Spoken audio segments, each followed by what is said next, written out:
প্রায় এক দশক পর চীন সফরে গেছেন মার্কিন প্রেসিডেন্ট ট্রাম্প। আজ প্রেসিডেন্ট শি জিনপিং এর সঙ্গে দ্বিপাক্ষিক বৈঠক করবেন তিনি। বৈঠকে ইরান যুদ্ধ সহ গুরুত্বপূর্ণ নানা ইস্যুতে আলোচনার কথা থাকলেও তাইওয়ান ও মানবাধিকার সহ 4টি স্পর্শকাতর বিষয়ে কোনো আপত্তি বা প্রশ্ন না তুলতে সতর্ক করেছে ওয়াশিংটনের চীনা দূতাবাস।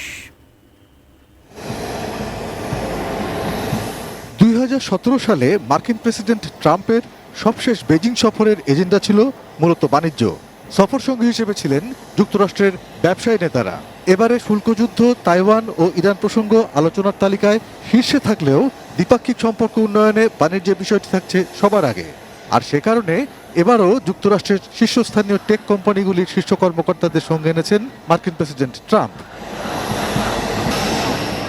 2017 সালে ট্রাম্পের চীন সফর ব্যাপক জাঁকজমকপূর্ণ হলেও তা যুক্তরাষ্ট্রকে চীনা পণ্যের উপর বিপুল শুল্ক আরোপ করা থেকে বিরত রাখতে পারেনি। এ ঘটনা থেকে শিক্ষা নিয়েছে চীন। গত বছর ট্রাম্প প্রশাসন যখন নতুন করে শুল্ক আরোপ করা শুরু করলো, তখন চীনই একমাত্র দেশ ছিল যারা তাদের অবস্থান থেকে একটু পিছু হটেনি। $500 billion কোয়ালিটি সম্পন্ন আন্তর্জাতিক মানের still bar CSRM, committed for better still. এদিকে গত কয়েক বছরে যুক্তরাষ্ট্রে চীনের রপ্তানি প্রায় 20% কমেছে। তারপরেও দেখা যাচ্ছে ওয়াশিংটন এখন দক্ষিণ পূর্ব এশিয়া ও ইউরোপীয় ইউনিয়নের পর চীনের তৃতীয় বৃহত্তম বাণিজ্যিক অংশীদার।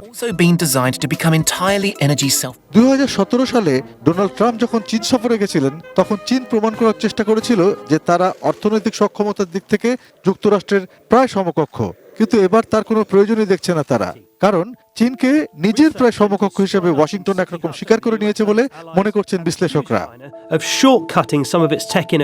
বুধবার মার্কিন প্রেসিডেন্ট বেজিং পৌঁছানোর পরপরই ওয়াশিংটনে চীনা দূতাবাস তাদের ফেসবুক পোস্টে 4টি অতি স্পর্শকাতর বিষয়ে সতর্ক করে দিয়েছে।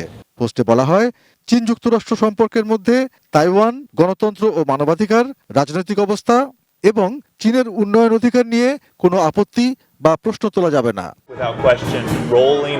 ট্রাম্পের বেজিং সফরের মধ্যে চীনা দূতাবাসের এই ফেসবুক পোস্ট চীন যুক্তরাষ্ট্র সম্পর্কে কতটা প্রভাব ফেলবে সেটাই এখন দেখার বিষয়।